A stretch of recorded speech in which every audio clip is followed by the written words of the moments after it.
Well, really bad news coming in today for Todd and Julie Chrisley of Chrisley Knows Best fame. They were convicted on all 12 counts of a federal case against them in the Northern District of Georgia. Their accountant, Peter Tarantino, was convicted also. So I want to talk about what is this case? Why were the Chrisleys convicted? And what is likely in store for them? So let's get into it. The case in a nutshell started all the way back in 2012 when Todd Chrisley's ex-business partner left the company. He says Todd Chrisley fired him and went to the government and said, I know about fraud by the Chrisleys. The government gave him immunity so that he faced no prosecution for his role in what happened. And then the case was investigated for 7 years and finally brought in 2019. And then in 2022, it was finally tried. In a nutshell, there were three main issues in the case. The first was that the Chrisleys defrauded banks. I'll unpack what that means in just a minute. And the second was that the Chrisleys failed to pay taxes and lied about what they earned. And in this case, that their tax accountant, Peter Tarantino, helped them. He was also convicted. And then there were extra counts against Julie Chrisley related to wire fraud and obstruction of justice. So looking at just that first issue, the bank fraud, the government said that what the Chrisleys were doing was using falsified documents when they got loans or when they extended loans that they already had. And they were using those falsified documents to convince the banks that they were worth millions and were a safe risk, when in fact, the government says they weren't a safe risk and they didn't have enough money to qualify for the loans. Ultimately, the issue mattered because the Chrisleys took out, according to the government, $20 million in loans that they couldn't pay and then declared bankruptcy. The government said the way they got these loans was they inflated account balances, they made false personal financial statements, and they also made false invoices and false audit paperwork. The government gave a few examples of what it said that the Chrisleys were doing. One example was that all the way back in 2007, the Chrisleys either had or were trying to get a loan from a bank. I'm going to adjust this just a little. Thanks. The Chrisleys either had or were trying to get a loan from a bank. Mark Braddock sent in a personal financial statement that said the Chrisleys had $4 million in an account with Merrill Lynch. But Todd Chrisley, according to the government, didn't even have an account with Merrill Lynch, much less a $4 million one. In fact, Todd Chrisley didn't open a Merrill Lynch account until the next year, and the most he ever had in it was $17,000. Now, Mark Braddock also produced an email that he said Todd Chrisley wrote, in which, first, Mark Braddock had sent a statement over that said $776,000. That in and of itself, the government says, would have been false. But it also wasn't as much as what they had told the bank they had. So Todd wrote him back and said, you're an effing genius. Just make it show $4 million. The government says all of that was false. Then a second example the government gave is in 2008 when a bank asked for updated personal financial information. And the Chrisleys and Braddock sent in identical information to what they had filed 8 months prior. That they wrote the exact same cash, the exact same securities, the exact same real estate. And a bank employee wrote them and said, look, I'm trying to avoid questions about how these could all be exactly the same 7 months later. So Todd Chrisley then wrote Mark Braddock and said, bring the securities down significantly. The government cited that as an example of a false statement.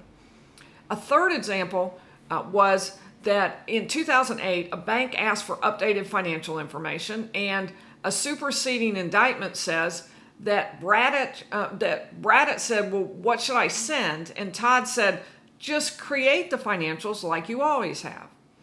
The government says on another occasion, Todd Chrisley wrote and said, look, if you don't know how to do it, to Mark Braddock, then find a crooked accountant to do it. He said, ask, and the name was redacted, who her guy uses for his crooked S word.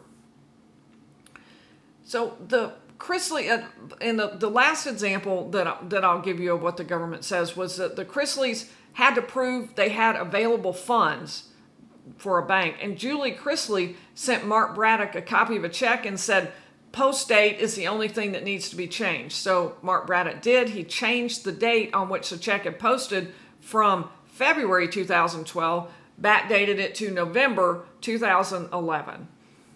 The government argued that this wasn't just from Mark Braddock because the Chrisleys kept up this sort of conduct after he left.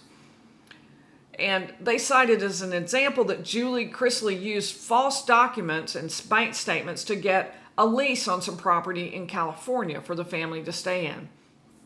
By defrauding the banks, the government says the Chrisleys ran up $20 million in loans that they couldn't pay and ultimately had to declare bankruptcy, leaving banks on the hook for amounts that they had loaned to the Chrisleys. So category 2 was evading taxes. And this section, of course, was not related to Mark Braddock, but the Chrisleys, according to the government, failed to file timely tax returns in 2013, 14, 15, and 16, and failed to make timely payments on that.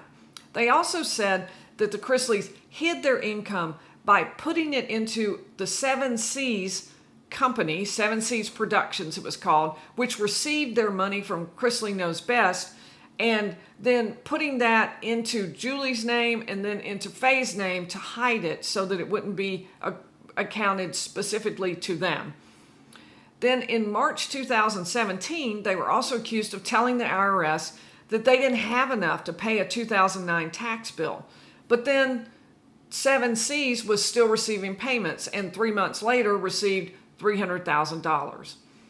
So Peter Tarantino, their accountant, was in this case also and also convicted, and he was convicted specifically involving a tax return for 7 C's Productions where the information was omitted about the company's revenue and distributions. The IRS said it was misled by the 2015 and 16 returns into thinking the company wasn't making any money, so no one was paying taxes on that. Now, there was an extra charge, or extra 2 charges actually, against Julie Chrisley specifically.